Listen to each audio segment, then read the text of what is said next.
डोळे असून दृष्टी नाही असंच म्हणावं लागेल. असे हे अंधभक्त ते सोडून द्या. पण नाहीतर उद्योगपती आहेत, शेतकरी आहेत, कामगार आहेत, सगळ्यांमध्ये एक असंतोष आहे आणि तरी देखील त्यांचा असं थोडासा समज केला जातोय की काय करणार, पण ईव्हीएमनी हे जिंकू शकतात. मला आता अशी एक भीती वाटते की ईव्हीएम हे काही करू न करू, पण जनतेत असं एक गैरसमज पसरवला जातोय की जिंकत आहेतच पण जिंकत नाहीयेत. कारण आता तुम्ही वस्तुस्थिती सांगितली, वस्तुस्थिती पाहिली. जर दुर्दैवाने ईव्हीएमचा घोटाळा करून जिंकले तर देशात मोठा असंतोष होईल, देशात मोठा असंतोष येईल. कारण हा शेवटी जनता हा सगळ्यात लोकशाहीतला मोठा घटक असतो. क्रांती म्हणतात ते मी अनेकदा सांगितलेले, क्रांती नेते नाही करत, क्रांती जनता करते.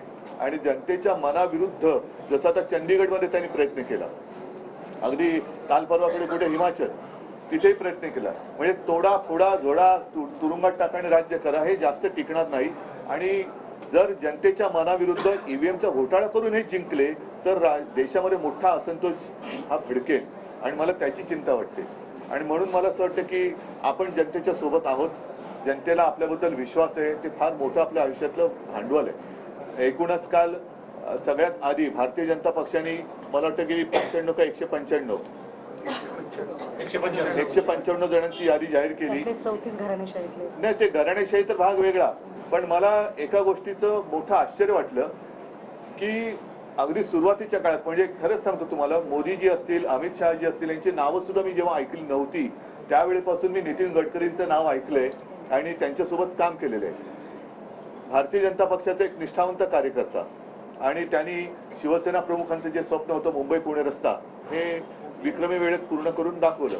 अशा माणसाचं नाव पहिल्या यादीत नाहीये, पण ज्याच्यावरती बेहिशोबी संपत्ती जमा केली म्हणून आरोप केले होते त्या कृपाशंकर सिंगाचं नाव आहे. ही आजची भारतीय जनता पार्टी आहे. आणि अशी जर का लोक जर उद्या त्यांच्या विजयाची छाती ठोक गॅरंटी, आता काय झालेलं आहे, या गेल्या 10 वर्षात अनेक शहरांची, अनेक योजनांची, जुन्या योजनांची नावं पण बदलली, ती पुन्हा त्यांच्या नेत्यांच्या नावानुसार केली. काही रेल्वे स्टेशनची नावं बदलली, काही शहरांची बदलली.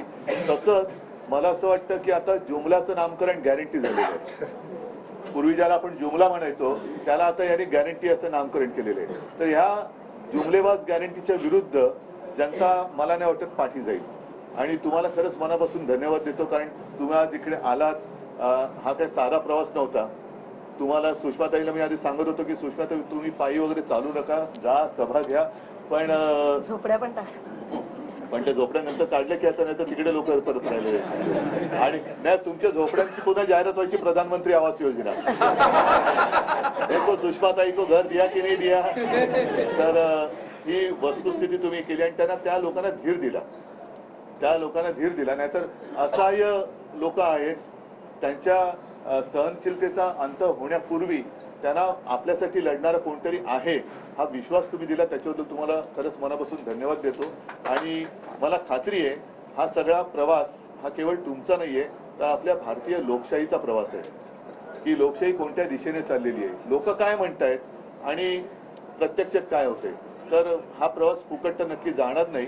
आणि ज्या ज्या गोष्टी तुम्ही अनुभवल्या त्याच्याबद्दल मला एक तुम्ही माझं तर म्हणणं की एकदा तुम्हाला वेळ देईन, तुम्ही नीट चांगल्या ते जिल्ह्याप्रमाणे एक टिपण करून द्या. साधारणतः मी तिथल्याच जाईन मी, कारण मी ते जाहीर सभेत विचारतो की आपण केलेली कर्जमुक्ती शेतकऱ्यांना विचारतो तुम्हाला मिळाली की नाही, संकटाच्या काळामध्ये केलेली मदत तुम्हाला मिळाली की नाही, कारण मी खुल्ला विचारतो.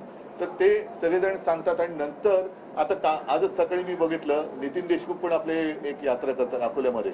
त्यांच्या सभेत एका शेतकऱ्यांनी ओरडून सांगितलं की आपल्या यात्रेमुळे आम्हाला अमुक मिळालं. तर ह्या यात्रा आणि जनतेचा रेटा हा खूप मोठा असतो. त्याच्यासमोर किती मोठा हुकुमशहा असला तर तो टिकाव धरू शकत नाही आणि तो यावेळेला टिकण्याने मला खात्री आहे. तुम्हाला परत एकदा सगळ्यांना मनापासून धन्यवाद देतो. आणि आता हा एक पायी प्रवास केला, आता हा असा प्रवास आपल्या महाराष्ट्राचा दिल्लीच्या दिशेने आपल्याला करायचा आहे. त्याचा धन्यवाद.